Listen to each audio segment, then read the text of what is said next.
No, primero, si hay algo que no tenemos con esta pandemia, certezas. Como estamos aprendiendo, tenemos que mirar mucho lo que sucede en Europa, nadie puede precisar de que la presencialidad, que los chicos en las escuelas no son inocuos al virus. De hecho, la principal prueba son los más de 15 trabajadores de la educación que en estos 3 meses de presencialidad han fallecido, digamos, ¿no? Si uno contrasta eso con los 26 enfermeros que en este año y pico de pandemia han fallecido, ahí te das cuenta que hay algo que no es tan inocuo como nos vienen diciendo. El problema que tenemos es que no tenemos un ámbito donde discutir realmente. Ellos plantean algún tipo de estadística, nosotros planteamos de que realmente es un riesgo en las circunstancias, porque más allá de discutir presencialidad o no, o escolaridad virtual, el gran problema que tenemos en la Ciudad de Buenos Aires, en toda la región metropolitana, es lo sanitario. Es muy triste ir a charlar con los trabajadores de la salud, ir a recorrer los hospitales públicos. La situación es muy angustiante y no restringir la presencialidad en lo más mínimo significa que el sistema va a terminar colapsando. ¿Vos decís que el sistema está mal? Está muy mal, digamos, y no se soluciona con poner nuevas camas, con poner respiradores, porque el gran problema que tenemos es del personal humano. No se puede formar a un intensivista ahí en una UTI en una semana. De hecho, entonces, la situación es muy grave. Están colapsados a nivel personal, con mucho estrés, muy angustiados. Entonces, me parece que hemos visto que el lunes van a llegar más vacunas, ya estaríamos rondando las 17 millones. Todo indica que en el mes de junio y julio vamos a poder vacunar mucho más. Es el último esfuerzo que tenemos que dar. La discusión es cómo damos el esfuerzo, y en la Ciudad de Buenos Aires lo que le reclamó a Larreta es una presencia cierta, porque no ha tomado ninguna medida para poder pasar de la mejor manera posible este momento, ¿no? Me gustaría preguntarte, a vos, Demián, también. A ver, Rodríguez Larreta hablaba que en 7 días los datos que tenía eran buenos, sí, diríamos, que habían bajado los contagios y demás. Y bajo un cachito. Claro. Ahora, ya sabemos desde marzo del año pasado que uno tiene que esperar 14 días aproximadamente como para tener bien el registro. ¿Alcanza 7 días? La verdad, si vos te vas a hacer los registros médicos, debieran ser 14 días. Lo que hizo la ciudad fue tener solidaridad con una decisión de la provincia de Buenos Aires, en esto ahí que decía Santiago, del AMBA, y la preocupación por el AMBA, y poder comprometer 3 días de clase y poder recuperarlos al final de la cursada. Algo, sí, la verdad, bastante racional. Y que la ciudad, hay que destacar esto, tiene más días que... Es muy disonante lo que nos pasa a nosotros los bonaerenses con lo que le pasa a los porteños. Yo en mi municipio, en Moreno, tengo más de 10 docentes, la verdad que han fallecido lamentablemente, y no estamos con escolaridad presencial. Hay un letargo en la vacunación. La diferencia y lo que genera preocupación es la incertidumbre. Nosotros podemos tener certidumbre cuando lo escuchamos a Horacio Rodríguez Larreta, y tenemos incertidumbre esperando el decreto presidencial o las decisiones de Axel Kicillof que terminan condicionando el decreto presidencial. La verdad que lo que vos decís del sistema sanitario es real, están colapsados, están preocupados. Mi hermana es médica, es cardióloga, es así. Mucho peor están en la provincia de Buenos Aires cuando no les pagan, como en el Hospital Modular de Moreno de Cuartel Quinto, que lamentablemente hace 5 meses que el personal de salud no recibe su salario. Entonces, además de estar colapsados, ni siquiera se les paga. Entonces, esa disonancia entre el ejercicio coherente de una política pública que tiene en la Ciudad de Buenos Aires es envidiable para nosotros desde la provincia. Bueno, yo creo que nos cuesta mucho, pero es el esfuerzo que tenemos que hacer, tener una mirada de la totalidad y después ir de lo macro a lo micro, ¿no? Cuando uno habla de un caso fallecido, de docentes fallecidos, la cifra, un fallecido es un mundo, es una vida, es la gente. Ahora, en términos estadísticos, que es como el Estado tiene que mirar para poder llevar adelante políticas públicas, está dentro de lo que le ha pasado a todos los sectores. Hay 2 sectores que se han mantenido calmos, yo no sé si porque los gremios han sido así, se han sacrificado en toda la pandemia, que son colectiveros y trabajadores en comercio de supermercados, que han sufrido bajas, que le pusieron el pecho a la pandemia cuando no había ni posibilidad de vacunar. Bueno, este esfuerzo también hay que traerlo arriba de la mesa. Fuerza de seguridad también. La fuerza de seguridad fue tremendo, todavía no pasan... Contacto directo todo el tiempo, ¿no? Entonces, hay universos de trabajadores tan importantes como cualquier otro, porque son vidas como cualquier otra, que han sufrido y siguen poniendo el hombro sin chistar, ¿no? Así que yo creo que tenemos que tener esto en la cabeza al mismo tiempo que tomamos estas decisiones.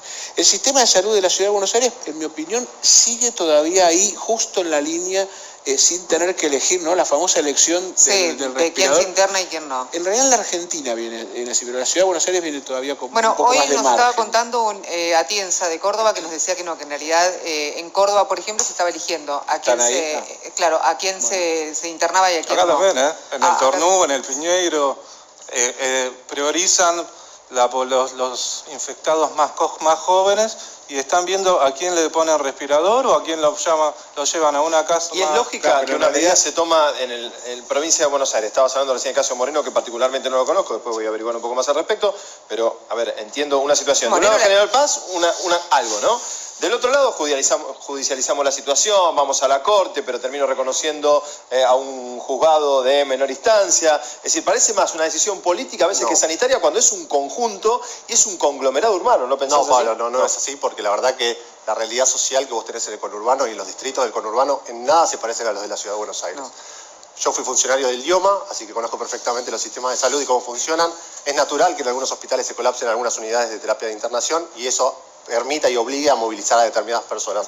Puede pasar circunstancialmente, lo que es importante es el dato total, que hoy en la Ciudad de Buenos Aires, si no me equivoco, está alrededor del 80%. 75, digamos. 75, mejor. Sé que el R bajó, y esto es lo que me preguntabas antes, Abigail, en la Ciudad de Buenos Aires, por debajo del punto, que es lo que dicen los infectólogos que asesoran al presidente, que es una medida razonable para poder tener circulación. Aperturas. Por lo cual, empiezan las aperturas, y es una medida razonable por parte de la Ciudad de Buenos Aires. En la provincia de Buenos Aires y en el conurbano bonaerense, no tenemos estas noticias, no tenemos el sistema hospitalario como corresponde. Mira, te tiro un dato de la semana pasada, llovió varios días.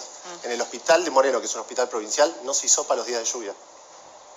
¿Entendemos la disonancia? El virus para cuando llueve en la provincia de Buenos Aires.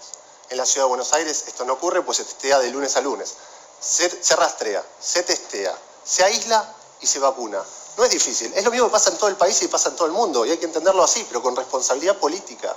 Pienso la diferencia también en el tiempo que se gobierna la Ciudad de Buenos Aires por parte de una fuerza política, ¿no? Y que Axel Kicillof es mucho más empieza a gobernar. La de la provincia. Bueno, está bien, pero Axel Kicillof empieza a gobernar y en medio de todo esto es como Alberto Fernández, irrumpe también la pandemia que establece de alguna manera un nuevo orden, no sé cómo. Si se me permite, la realidad de Lugano, de la zona sur, más castigada. Si hay algo que ha caracterizado estos 13 años de gestión del PRO en la Ciudad de Buenos Aires es la desigual. Son dos Buenos Aires totalmente distintas. Si uno mira lo que es la zona sur, la zona más vulnerable, con lo que es la zona centro y norte de nuestra ciudad. Y la realidad de Lugano, de la zona más Riachuelo, General Paz, no te creas que es tan distinta como es la Matanza. Yo que soy bonaerense me atiendo en el Hospital Álvarez del barrio de Flores. Toda la vida es un hospital público y la verdad las mejoras son notorias.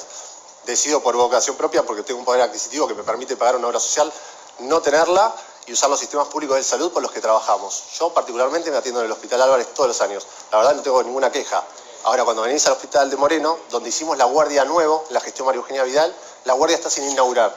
Te apuesto vos, Santiago, lo que quieras a que la inauguran. Moreno, en la gestión de María Eugenia Vidal, en este punto, y esto lo dicen hasta los mismos vecinos, te digo porque yo también frecuento mucho Moreno, y los vecinos, una de las cosas que te dicen, tenemos calles sin asfaltar, promesas que no fueron cumplidas, asfalto que nunca llegó, hospital que de hecho llegó una vez que Nación le mandó los fondos, una vez que provincia pudo mandarle los fondos. Nueva, todo lo que es responsabilidad local, y este gobierno, ¿no? todo lo que es responsabilidad municipal, siempre gobernó el Frente para la Victoria, el Frente de Todos, el peronismo.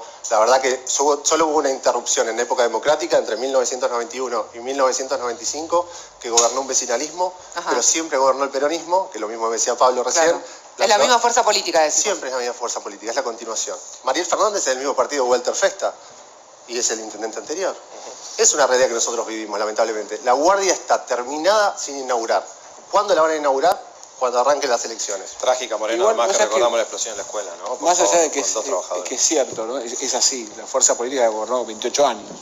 Pero puede ser también que Kicillof se hace cargo por primera vez.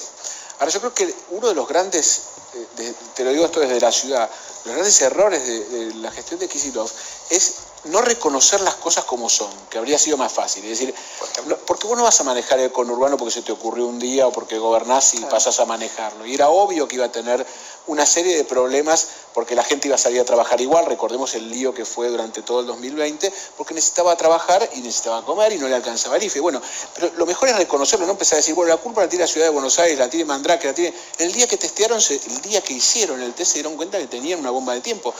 Y esto ha sido un comportamiento erróneo hasta hoy, ¿no? Si vos reconocés la realidad de la provincia de Buenos Aires, nadie te la va a discutir. Te va a decir, mirá, tenés razón, asumiste hace un año. Uno le puede decir, bueno, tu partido gobernó hace tiempo. Sí, bueno, pero yo asumí ahora con la pandemia. Lo puede decir. Y si lo dice reconociendo la realidad que tiene, es mucho más fácil construir solidariamente con los demás políticas conjuntas. Ahora, era la pelea con Larreta del presidente, antes era con los dos. El año pasado se peleaba con los dos todo el tiempo. Hablaban los dos, Larreta y Fernández. ¿Qué es lo que ha generado este cambio? Porque, a ver, la crisis sanitaria continúa, la conocemos, hay más experiencia, pero algo cambió. Bueno, puede ser que lo haya convencido a Fernández por eso, no lo sé. Pasaron a pelearse, de pelearse a amigarse. No sé, quiero escuchar Con Sergio compartimos la legislatura, vamos los dos por nuestro cuarto año de diputado.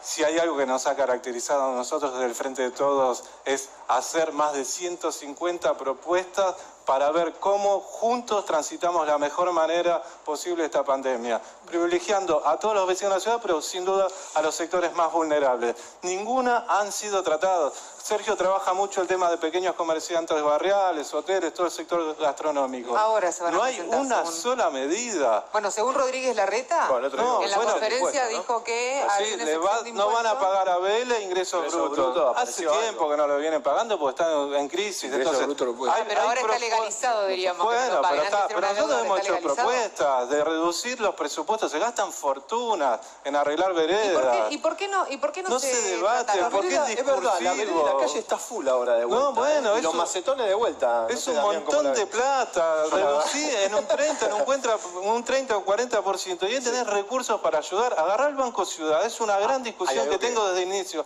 ¿Qué hacemos con las ganancias del Banco Ciudad? ¿Por qué no se le da al vecino de la ciudad? Porque lo que plantea Larreta, y esto voy con lo que decía Sergio de Axel, en la Ciudad de Buenos Aires, en las conferencias de prensa, hablan del debate, de escucharnos, de la importancia de construir juntos. No existe eso. El oficialismo marca la agenda de la legislatura de la ciudad y si hay algo que no se tratan son los problemas vinculados a los vecinos y vecinas de la Ciudad de Buenos Aires.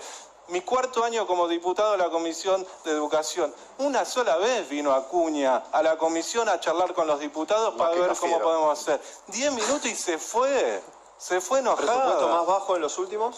No, todos los años decimos este es el presupuesto más bajo, pero este año, que el año pasado estuvieron las escuelas públicas cerradas y necesitan más que nunca plata para mantener la infraestructura, para reparar las escuelas, porque ya estaban colapsadas en el 2019, un año cerrado, ahora que había que haber invertido, redujeron un 73% la guita de infraestructura escolar. Hasta febrero los comerciantes en la ABL y ingresos brutos lo tenían a través de una ley de la legislatura, si no me equivoco, un decreto de Horacio Rodríguez Larreta, no lo venían abonando. Ahora lo vuelven a restituir y creo que lo sancionaron ustedes. Pero permitime, a ver si no fue así. ¿Ustedes no sancionaron el otro día una norma en ese sentido? Gastronómicos de ingresos brutos. Sí, lo sancionaron en la legislatura. Claro, bueno, pero fue el otro día, estamos hablando de marzo de 2020. Y algo muy importante que quiero destacar. Hubo 6 meses que duraron hasta febrero. Lo sancionaron ellos. Y después, y ahora se renovó. Claro, pero ahora... Y en ABL, para otros, como decía Santiago, lo que sí es cierto que falta más. La ciudad tiene un problema serio económico que tiene que ver además con que es una economía que trabaja con la provincia. Entonces, al no poder circular, no logra... En esta interacción y esto del Banco Ciudad, la verdad que el Banco Provincia tenía un beneficio que era para todos los vecinos de la provincia, que era el 50% de descuentos en alimentos en supermercados, y lo eliminó la gestión de Axel Kicillof.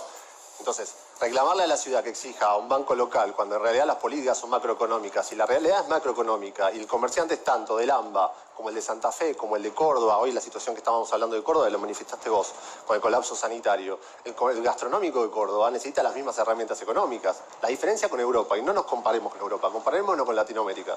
Cuando hubo medidas restrictivas en Latinoamérica, se acompañan con medidas económicas para el comerciante, beneficiando con el ingreso y con aportes económicos. Nosotros abandonamos. Lo grave es que la Argentina, el Estado, salgamos de la política, el Estado nacional abandonó a los comerciantes. ¿Te parece? A todos los comerciantes, sí, lo veo. Ha gastado más de $1 billón y este año va también a hacer ayudas concretas. Si hay algo que no se le puede discutir a Alberto Fernández, que empezó a gobernar un Estado endeudado, con una situación económica calamitosa, es que no hizo un esfuerzo enorme el año pasado para sostener al trabajo, a las están pagando pequeñas... los trabajadores, ninguna paritaria cerró por arriba de la inflación.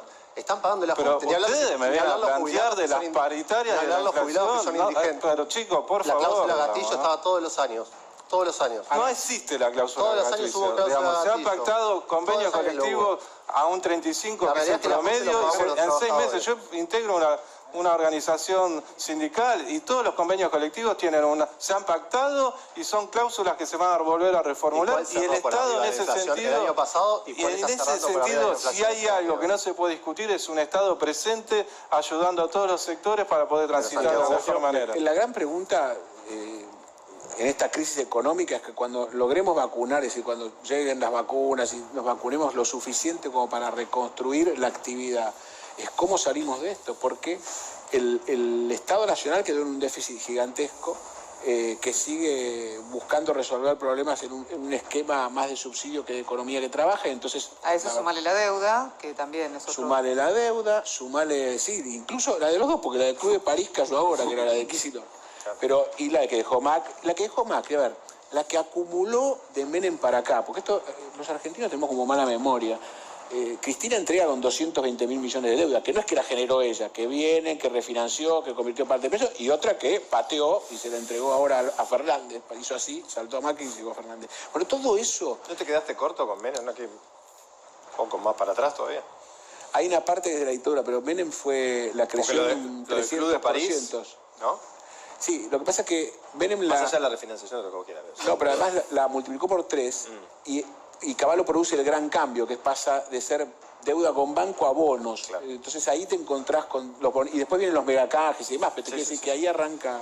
Bueno, pero en concreto, ¿qué es la gran pregunta? De Menem para acá vas a tener una Argentina industrial, ¿cómo haces para fomentarla? No sirve el esquema del subsidio para salvarte y quedarte en tu casa. Necesitas que las pymes florezcan, que haya trabajo, la industria es lo único que levanta a la Argentina, y eso es una mirada que hay que tener para adelante. Esa es la pregunta. ¿Será en septiembre? ¿Será en octubre? Te vas a encontrar una Argentina en problemas económicos serios, por lo que contaba, y por la inflación, porque todo lo que emitiste para salvar en esta pandemia todavía no explotó. Ese 50% que vemos, además, con una tarifa sostenida por la situación que tenés, pero como dice Guzmán, pero no me cierran los números. En algún momento esto explota. Y a eso le tenés que sumar a los 5 empresarios que te manejan la economía de la Argentina, ¿no? Porque me parece que eso también es otra. Son 5 que manejan alimento, bebida. Concentración, decís vos. La economía argentina la manejan más de 5, pero sí, lo mismo te tenés que sentar en el Consejo Económico y Social y resolverlo ahí. El 70% igual, de lo que Sergio, da trabajo... sabemos perfectamente que vos te sentás con un empresario que te baje el precio del alimento y el empresario... Tema carne, por ejemplo, ha sido complejo, ¿no? Y que continúa, además, porque el tema carne ahora también... Pero yo creo que hay un error más repetido que el de la carne. Es obvio que termina mal. Es harto obvio. ¿Vos decís que esto no termina la semana que viene? No, vamos a pagar mucho más caro. Esto pasó en el primer cierre que hizo en el 2006 Néstor. Eso yo lo vi.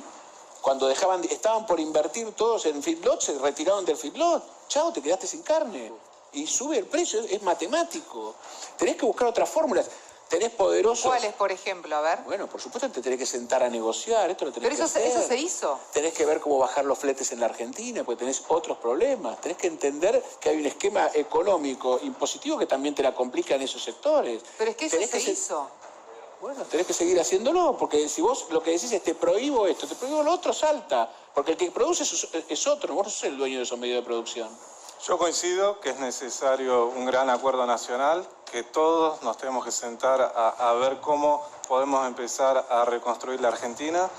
Para eso es fundamental de que la pelea la pelea contra los que no quieren el mismo país o tienen una mirada distinta, la podemos dar entre todos y quienes estamos en la política, quienes ocupamos cargos representativos, realmente estemos a la altura de las circunstancias y que demos un debate cierto y legítimo. El problema es que cuando el gobierno se sienta a negociar con ciertos sectores del poder, hay muchos políticos que en lugar de defender a la mayoría de los argentinos, parece que están dependiendo sectores, no lo digo por Sergio ni mucho menos. No estamos personalizando, diríamos. Pero yo creo que si nosotros tomamos conciencia de la gravedad que se está viviendo y lo difícil que va a poder salir cuando entremos a una nueva normalidad, va a ser fundamental que todos los sectores dirigenciales de la política, de lo gremial, desde lo económico, de lo empresario, empecemos a construir de verdad. Hay que salir. Déjame aclarar una cosa de la carne. Los 5 tienen que ver con la exportación. Ahora, la producción en la Argentina, como en el agro en general,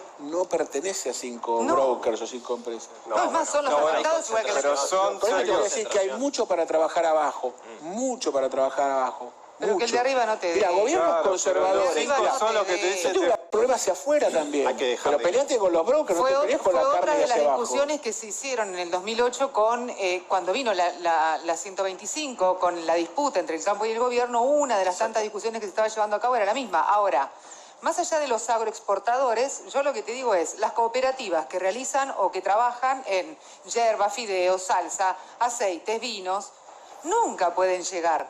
Porque los 5 que te manejan los precios de los supermercados te van poniendo toda la mercadería a tope, no te dejan llegar. No es necesario. A ver, ¿en Enfrentar qué ese poder país? no es fácil, ¿no? Pero aparte decime si hay una lógica que haya que hacer una ley de góndola para que puedan estar todos en la Pero góndola. yo creo que está O sea, muy bien la ley. Y creo una que debería, locura. y creo que cuando debería- tendría que haber un mercado, perdóname, pero cuando tendría que haber un mercado mucho más legalizado y transparente. Pero No, el mercado compite cuando vos lo dejas competir y no le pones el pie sobre la cabeza. Esto es una realidad. En el mercado de carnes, que se destruyeron millones de cabezas de ganado, en el 2015, cuando se va Cristina y asumimos nosotros, para el 2017 se exportaba el 7% de carne.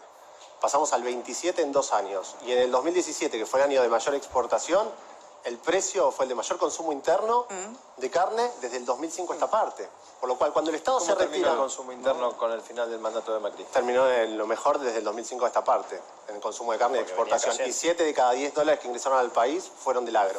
De distintos actores del agro, porque no son 5 que están concentrados, sí pueden ser los que venden alimentos o los que hacen la logística. ¿Y por el qué traslado de terminamos los pidiéndole camiones. 50.000 Pablo al Fondo Monetario Internacional? Puede Si todo pagar los estaba tan bien. intereses de la deuda que se viene acumulando, Mire, como dijo Sergio yo creo recién. que si hay Otra parte, algo, otra está parte. claro y vamos a tener coincidencia de la gran mayoría del pueblo argentino, que no queremos más esos gobiernos que nos vienen a decir que el Estado no tiene que existir y que el mercado nos ordena todo, porque estamos viviendo las consecuencias ahora. Eso me parece que Las va a haber consecuencias las vemos porque universidad. tenemos un Estado Entonces, que cree que tiene que hacer todo y las consecuencias son la inflación más alta desde el 2001 a esta parte, el desempleo más alto del 2001 a esta parte, el hambre más grande desde el 2001 a esta parte, la economía Estamos en destrozada, una la gente sin pandemia, trabajar, el estamos desempleo en más una grande del pandemia 2001 a y esta yo les puedo parte, asegurar y no que es del podríamos 2001 a haber esta parte, transitado es mucho a mejor fin de año, si en el 2019 con este habríamos Estado, encontrado a un fin de país año, totalmente déjame terminar, distinto. Santiago, a fin de Porque año, la con este emergencia... Ahora, Estado- hablemos de a uno porque si no, no se a entiende. fin de año con este Estado interventor terminamos mucho peor que en el 2001. Pero hay una pandemia, ¿no considerás que es diferente la situación? Porque parece que hay como un... Te escucho hablar y parece como que hubiera un vacío entre 2015 y 2019, no pasó nada, ¿no? Y digo, sin La embargo, diferencia- recibieron un país desendeudado, vamos a decir... No, para nada. Pero La situación, lo escribieron ustedes mismos. Él no ¿no? es de mi partido, no lo es de mi sabemos. partido. Igual le digas la página del Ministerio de Economía, cuando se va Cristina, es 220.000 millones de Ah, está dólares. bien. Bueno, lo que Pero sí la hizo, esperá que así como te digo una cosa, te reconozco la otra. Dale. Lo que sí hizo es que mutó la mayor parte de la deuda a pesos, pero financió el déficit ese con las divisas que le quedaban del Banco Central. Y aclaremos lo de Macri. Macri, con el 50% de lo que pidió, pagó financiamiento, el otro 50% financió déficit del Estado y yo creo que ahí se equivocó, estuvo mal. Perdón, ¿qué Porque no dijiste? es- ¿Ahí? ¿Financió? Claro, financió el déficit del Estado con deuda externa en un error.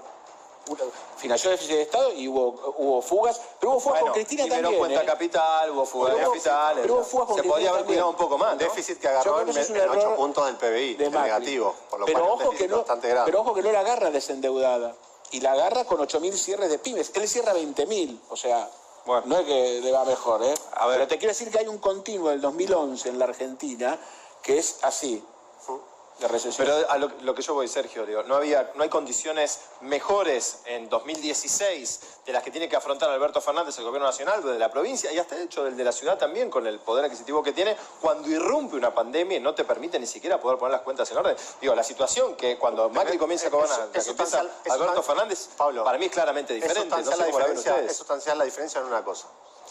Nosotros teníamos una oposición que nos tiraba 14 toneladas de piedra y le pegaba a la policía con Mayra Mendoza y Pietragala en la puerta del Congreso. Nosotros tenemos, hoy siendo oposición, a un Horacio Rodríguez Larreta que a pesar de un recorte brutal de la coparticipación, sin haber avisado, sin haber intervenido, nada, sobre las fuerzas, porque con eso se pagaba la policía y la seguridad de los porteños. Se sienta cada vez que lo llaman.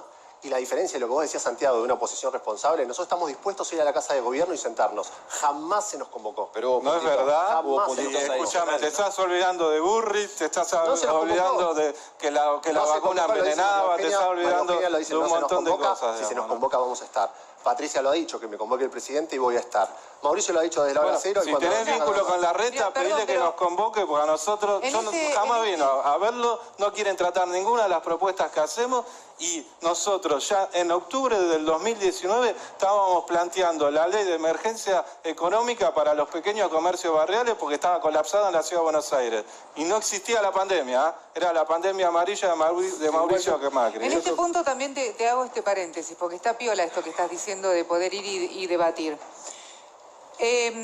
Yo realmente desconozco si a cada uno le han levantado el teléfono o no se lo han levantado, realmente lo desconozco. Lo que sí te puedo dar fe es que yo he llamado personalmente para que vengan a dialogar con nosotros, para que nos levanten el teléfono y nos cuenten, porque además de estar trabajando en elecciones y demás, son funcionarios públicos, con lo cual a mí, ciudadana de la Ciudad de Buenos Aires, me deben el 100% de las explicaciones, porque de hecho con mis impuestos les pago el sueldo. Perfecto. Entonces, nunca he podido, nunca, ¿Qué, una entrevista? Una entrevista jamás. Con nadie. Yo lo he visto, creo, a Diego Santilli hablando. Diego Santilli es el único que sale. Pero después el resto. Diego Santilli es vicejefe de gobierno de la Ciudad de Buenos Aires. Fantástico, pero después no sale Felipe Miguel, puede salir a veces. Ahora, no sale Fernán Quirós, no sale la ministra Nunca salimos sorteados para las preguntas en las conferencias. Nunca salimos sorteados. O sea, es una situación medio rara. Ustedes están solicitando que lo llamen, pero el tema es que también en el momento que lo llamamos tienen que estar. Son las máximas autoridades. Porque se ve medio difícil. Son las máximas autoridades las que hablaron con ustedes. Vos me decís, Diego Santilli, te hablo. Hablan con Demián, hablan con Yo nunca pude tener. Vos, de hecho,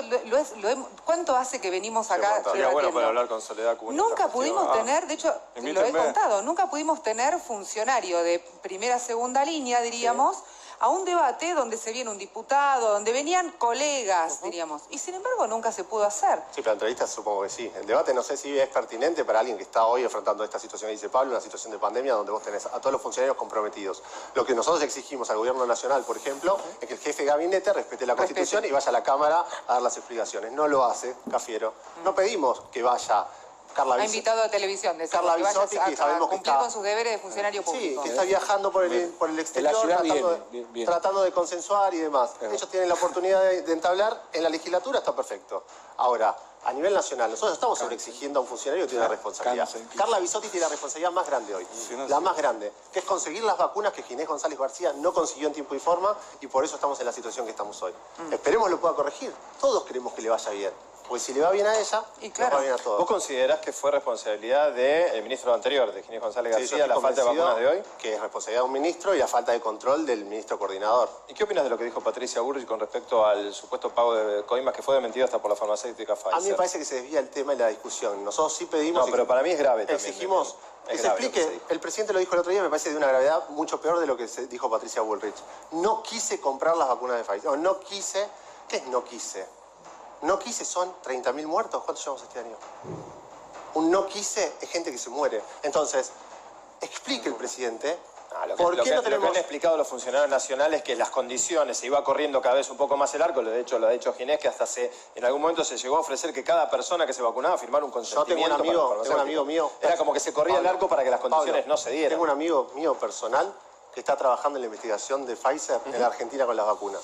En la etapa de testeos y en la etapa siguiente. ¿La Argentina tenía la prioridad? ¿Por qué Argentina no tiene las vacunas? Sí, de hecho hasta hubo... Pero que lo explique de verdad. Voluntarios. Si no, era muy caro, no lo podíamos pagar, que lo diga. Si no teníamos los recursos, que lo diga. Si fue una decisión, que lo diga. Bueno, si hablaron de 2 artículos en la ley. Pero está bien, pero que lo diga. Quiero escuchar. No, claramente, a ver, sería impensable que nuestro presidente, que nuestro ministro de Salud en ese momento... se les ocurra, no voy a contratar X empresa para tener menos cantidad de vacunas, cuando sabemos que es la solución a este gran problema que tenemos, y además se han firmado contratos con la mayoría de las empresas proveedoras. Hay un caso puntual, yo entiendo que de a poco están dando las explicaciones quienes estuvieron en la negociación, pero nadie más que nuestro presidente, nadie más que nuestros ministros, nadie más que nuestro gobierno queremos ponerle punto final a la pandemia, porque nosotros vinimos a gobernar para poner la Argentina de pie y resolver todo lo que habíamos llevado el gobierno anterior a las circunstancias de la Argentina. Es impensable, nada que la buena voluntad. Hay un problema con una ley, entiendo que va a ser resuelta, se sigue negociando, pero jamás se podría pensar de que hubo una mala fe, porque nos pone en riesgo a todos. Además, las vacunas de Pfizer estaban comprometidas con Estados Unidos, claramente, ¿no? Principalmente. A ver, yo creo que mala fe no ha habido, no creo que haya habido coimas, no creo nada de eso. Sí creo que hubo una discusión que, en la cual tenés, no te digo negligencia, pero claramente un error del gobierno. ¿Cuál? Y uno lo dijo el propio jefe de gabinete, que dijo que no ponderamos lo que iba a suceder después cuando el mundo entero necesitase las vacunas. Esto implica a los dueños territoriales de esas empresas. Entonces, esa no ponderación hizo que le pongan condiciones y le mojasen la oreja a una empresa que no es una carmelita descalza. Los laboratorios son todos difíciles, pero estás en una pandemia que son los dueños del descubrimiento de la vacuna. Los necesitas, decís. Necesitas la negociación. Pero te tenés que sentar a negociar, y aparte pudieron hacerlo otros países. Chile está mejor que nosotros, Brasil está mejor que nosotros. Las segundas dosis no son una quimera, están casi a la par en Chile, y Brasil, que está como nosotros tan separado, igual está mejor en las dos, en primera y en segunda. Uruguay está mejor en porcentaje también. Es decir, acá hubo un problema, no con una, con tres. Por lo que estuvimos hablando hoy con Uruguay, está vacunando mucho con Sinovac también. Está bien, pero te saca... Ya sabemos que tiene una efectividad. Llegan de Pfizer, pero tampoco llegan inundando el país charrúa, que todo el mundo se puede vacunar. Ahí vuelvo a lo de Chile, Vos ¿no? podías pensar eso, pero tenías que pensar también que podías pensarlo. No voy a estar con esta que por ahí no es buena. Sí, pero ojo, que el mundo te va a dejar sin vacunas, y que lo peor que te puede pasar es que cuando te venga la segunda ola no las tengas, pues te vas a tener más muertos. Entonces, esto sí me parece que pasó. El gobierno se equivocó y... No hubo premeditación. No, yo creo que hay una manera de hacer política en ese sentido, de plantear lo soberano en temas en los cuales no los podés resolver. Es decir, vos no le podés expropiarle a Pfizer la producción, sonaste. Digo, hay un punto en el cual la discusión te corta en quién tiene la propiedad de ese descubrimiento. De hecho, las dos empresas que la producción no tienen ni Sergio, siquiera... y se lo pregunto a todos, ¿pueden los países realmente contra poderes tan importantes, contra capitales transnacionales tan poderosos, que tienen mucho más capital que lo que puede tener un país? Hablamos recién con España, 17 millones de vacunas aplicadas. España, 17 millones, digo, y no estamos tan difícil de la cantidad de vacunas que recibimos ya en Argentina. Entiendo y comparto el punto, de obviamente es muy difícil. Nosotros tenemos una ventaja comparativa en el tiempo. Nosotros tenemos 6 meses que vemos lo que pasa en Europa. Sí, pero ellos el negocio lo veían antes de que llegara, pero no son 2 días. Sí, con otra espalda también. Son 6 meses que, por algún motivo, y gracias a Dios, tenemos la suerte de tener 6 meses de anticipación de lo que va a pasar. Esos 6 meses de anticipación, yo creo que la mayor falla estuvo en la negociación. El no entender que vos tenías que negociar con absolutamente todos. Y no meterla. Desde el gobierno dicen que negociaron con todos. Entonces negociaron, porque ¿qué pasó con Pfizer? Pero ahí te faltan las otras dos. No sabemos, ninguno de los que estamos acá sabemos qué pasó. Pero todos los países de Latinoamérica lo pudieron hacer, porque vos me decís, nosotros somos los únicos que no pudimos cerrar un acuerdo. Las dosis llegan a cuentagotas por igual, según la... No estamos... No, sacó un informe muy bueno. Yo creo que la discusión fue por la logística, su programa, que es 12% de cada tipo de vacuna. 12% de Sputnik, 12% llegan en la misma proporción a toda Latinoamérica. ¿Que es poco? Es poco. Ahora, nosotros hay contratos que no hicimos, que no celebramos. Nosotros nos casamos con uno.